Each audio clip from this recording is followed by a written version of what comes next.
Hey everyone, welcome to a brand new video. Be sure to hit that subscribe button if you're not already subscribed. Whilst you're there, you might as well turn on notifications as well. And of course, if you enjoy this video, be sure to leave a like. And I gotta say, having now finished this movie and loved it, I'm very interested to know what you all thought of it, so let me know in those comments down below. And now, let's get into it.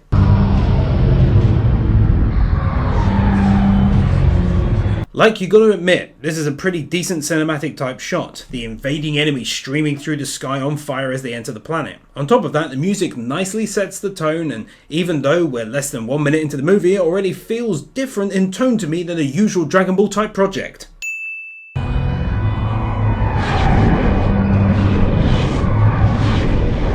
That right there was an awesome mixture of CGI and hand-drawn animation and was pulled off very well.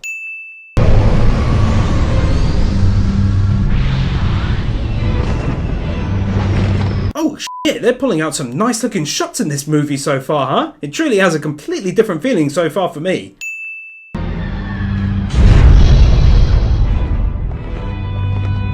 So at the very start of the movie I did take the piss a little out of the CGI, but this right here actually does look decent, so props where props are due, and by props I mean wins! It's a pleasure to meet you, Lord Frieza. Welcome. Guess what? They got some good voice actors in here for this. Honestly, this is just really well done. It looks great, has awesome sound effects backing it up, and adds a nice layer of realism when slowed down, and you actually get to see a sniper and even their spotter briefly. On the contrary, what better way is there to prove that your son is a truly powerful warrior than by conquering an unclaimed planet on his own? It may seem odd to give a win for this movie when clearly it's not about the movie, but whatever. I added a sin on everything wrong with Dragon Ball Z Part 1 for them sending Goku as a baby to take over the Earth, but here they've actually outright stated it, so that's pretty cool to be honest. If still ill-advised, of course. I had the pod launched before you got it. Holy balls, I would play an MMORPG in that world. That looks absolutely stunning. Please, we have to go back! I can't do that. I swear this is like the first time we've had some realism when it comes to ships as well. Actually getting to hear radio chatter through the ship makes it feel like less of a gizmo doodad and more like an actual legit ship he's piloting. I rarely do this, but even though this isn't OP length, it's still got a great song and awesome visuals and nicely sets us up for the origin story as it were to Broly, so they can take two here. Trust me. Yeah, as if there's such a thing as a trustworthy Saiyan. I heard. Man, seriously, why can't Dragon Ball Super adopt some of these same realism enhancing techniques for the anime? I don't think it's noted sometimes how much simple things like realistic technology and its usage actually add in favour to the anime.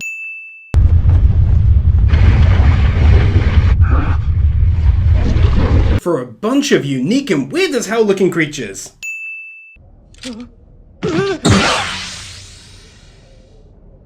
Whoa, that went dark quite quickly. I disagree with the father's actions as noted on Anime Sins, but still I appreciate a darker tone when it comes around in an anime such as this one. I'm betting he probably feels the same way about us. What?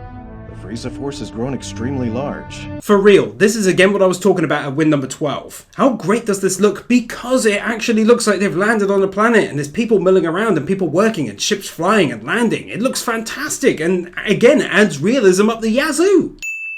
Where's Raditz? Off-world. He's in the military now, teamed up with Prince Vegeta on some planet. You know, as someone who only recently started Dragon Ball Z from the start and has finished Dragon Ball Super already, it's really awesome to be able to hear people talking about these characters like Raditz from way back when. Why are you going through so much trouble? It's not like a Saiyan man to worry about his children. So what's gotten into you? Must say, it's really cool to see Goku's dad and actually hear his reason for sending his son off-world. It's odd how few people knew about this though, as loads of people commented on my Anime Sins Dragon Ball Z Part 1 video that Goku was sent there to take over the world, but in reality his father sent him there purely to be safe. We'll see you really soon. Goodbye. Shut up. You're crying. Bunch of babies. Don't forget us, Kakarot!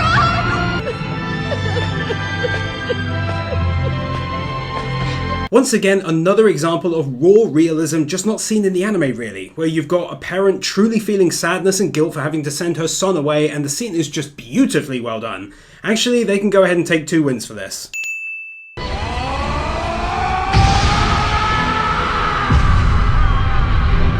my god, for real, they can take 5 wins here. And it might have been even higher if they'd made a bit of a bigger deal about the attempted defense against the attack. However, that being said, what an epic minute that was, using brilliant effects and CGI, fantastic music, and it all came together to become one hell of an emotional scene. Hats off to them for this one. Something wrong? We got a message from the Frieza Force. A meteor collided with planet Vegeta and— Correct me if I'm wrong, but is this them attempting to right the wrong of years past where we were told that the planet was destroyed by a meteor and in another season and episode told it was Frieza that did it? If so, that's very clever and a nice way to close up a plot hole from years ago.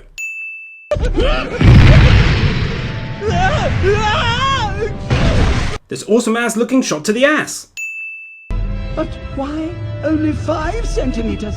Any more than that would be too noticeable. Nice. Play into exactly what Bulma was talking about wanting the Dragon Balls for earlier. I'll give them that. Yes, very good, son. This is Broly. Well, I think they ended up doing a nice job of aging these two, and on top of that, Broly's entrance was pretty badass. I don't think you can deny that. I'm Broly. It's pronounced Edward Elric, and it's also pronounced this is worth a win on its own. Hey-o! You're looking much better. Come and eat with us, guys. This right here is another moment nicely added to give some extra realism, since usually all we saw in his ship was maybe a corridor or two, and yet here we get to see soldiers actually hanging around and eating and stuff. Massive props to them for adding so many things like this to this movie. We became like friends. We became like good friends. Not gonna lie, that's pretty sweet, isn't it? Seriously though, Dragon Ball for me becomes so much of a better anime when they allow the story to delve properly into someone's past instead of going from battle to battle. One of the most memorable moments for me that actually made me tear up in Dragon Ball Super was Trunks retelling the story of how Gohan died in his timeline. It was amazing, to be honest. And me. After that, Ba was never the same again. Yep, that hits me right in the feel center. It's right about there.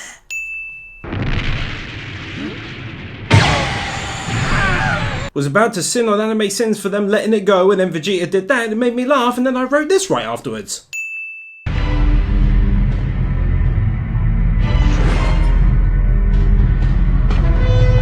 This awesome goddamn entrance.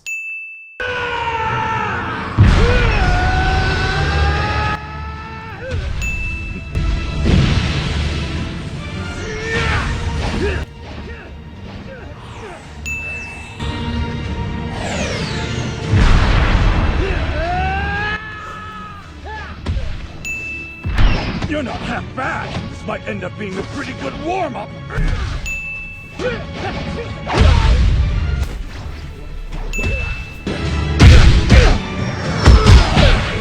Seriously though, they can easily take a 3rd win here for the start to this battle. The music is great, the voice actors are doing a fantastic job, and the animation quality is brilliant. It's not recycled movements, but instead twists and turns and zooming in as though they're being followed by a camera, and it looks amazing!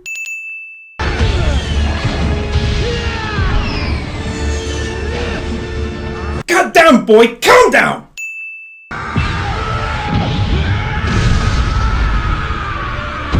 The transformation in the movie compared to the anime, except for the godliness that is Ultra Instinct, is worlds apart, I believe.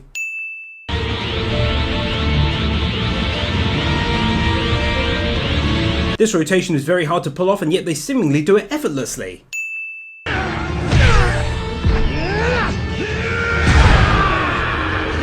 Seriously guys and gals, if every battle in Dragon Ball Super, plus every story and character had an in-depth backstory and the anime was filled with extra realism, I honestly believe Dragon Ball Super would be rated like an 8.5 or maybe even higher on my anime list compared to what it is. I truly hope they take away the lessons learnt from this movie and its excellent reception and make some changes if and when they choose to continue Dragon Ball Super.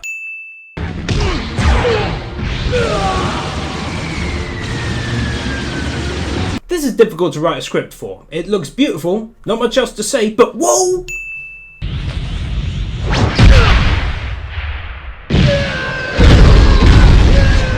For this most epic attack, showing off the vast difference between a normal level and a close to godlike one.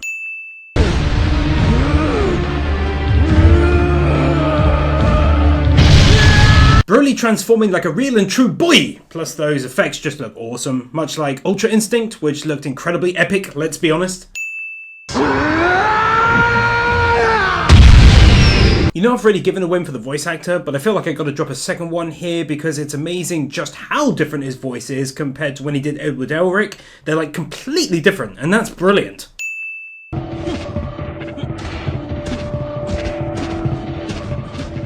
Goku being Goku.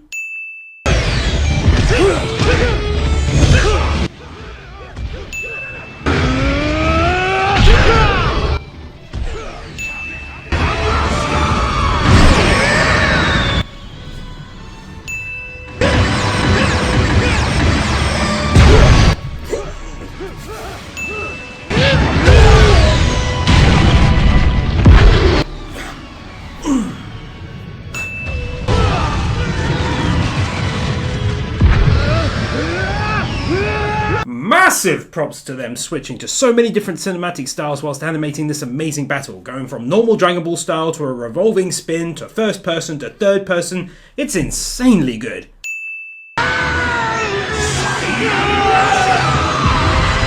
Also, I have no idea what's going on with the voices, but whatever effect is being used, it sounds truly epic, and that's pretty much the only way I can describe it.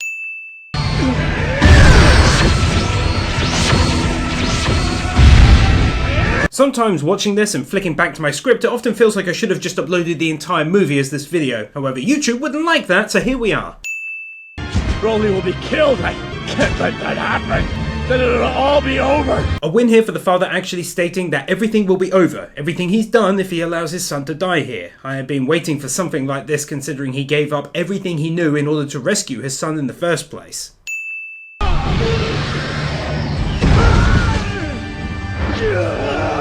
Getting to see the eventual increase in size of Broly since the very start of the battle where he was essentially Goku's size and height.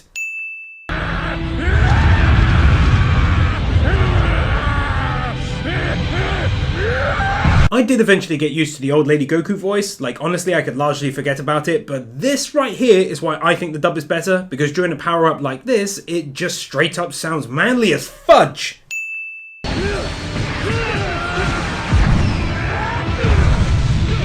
Hot diggity dog!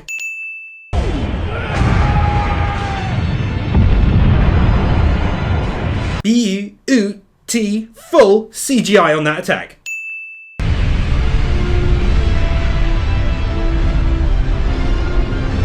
The music, the animation brilliance, the feeling from it, Jesus, just bloody epic! For what is likely to me the best ever transformation and power build up that I've seen in any of the Dragon Ball anime.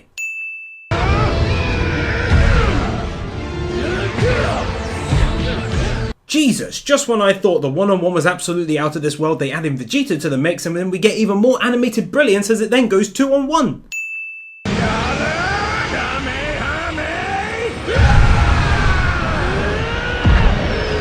Three special moves! You're saying you're okay with letting Bola and your darling Bulma die? Huh, I've been waiting forever for someone to finally make this statement or one like it to Vegeta when in one of these high pressure situations. It finally happened! The angles were completely off. Another 30 minutes. I feel like this was an awesome way of letting us know that Frieza, whilst very strong, still wasn't enough to beat Broly, and thus this was needed. They could have simply done the fusion and jumped into it. Instead, they messed up twice, meaning Frieza had been fighting for his life for over an hour straight now. I really like that. How about Gogeta? Gogeta. That was a close call. I'd have loved to have seen Whis fight him at least a little bit, but all the same, this was still pretty cool to see since he's basically the strongest we've actually seen fight, or at least defend himself.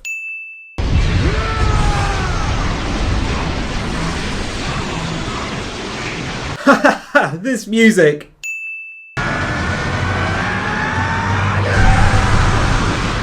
Don't mind me, just essentially now dropping wins all over the place for the end of this movie and for this most brilliant battle. Wow.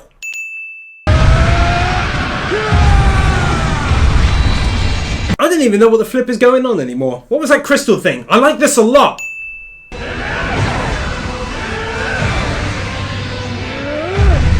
Well, these attacks are obviously going to get a win, aren't they?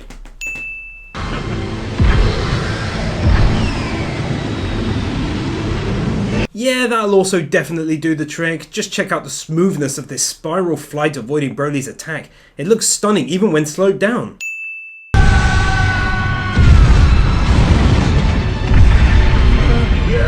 This right here is some hand-drawn goodness that for me rivals even the likes of the beautifully animated My Hero Academia Take 2.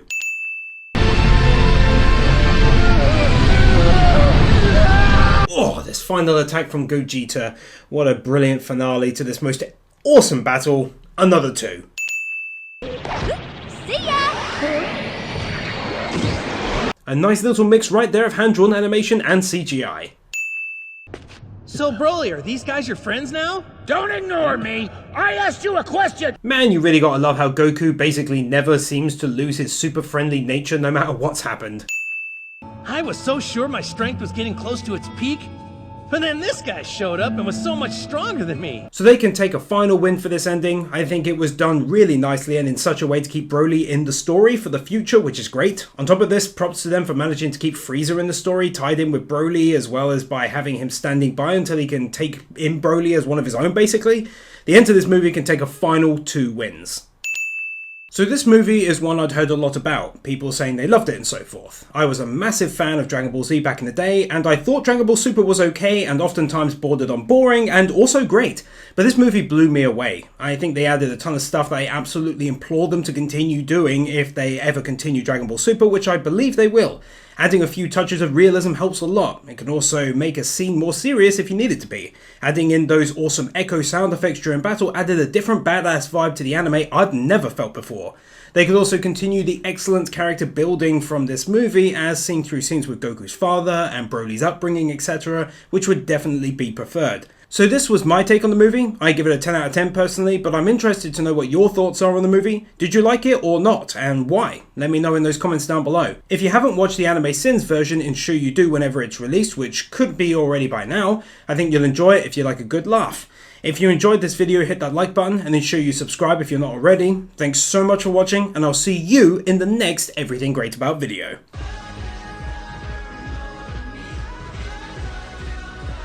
Nathan Burr, Vupu, Manuel Meza, Josiah May, Bird Without a Word, Loritz, Joel Rosenfeld, BZX001, Yona Stahl, Manolo Saucedo Munoz, Matayson, Master Tank, Brendan Krier, Kyle Farmer, Theodore Quackens, Kaj Vorzelman, Jordan Samuels, Gabby Z.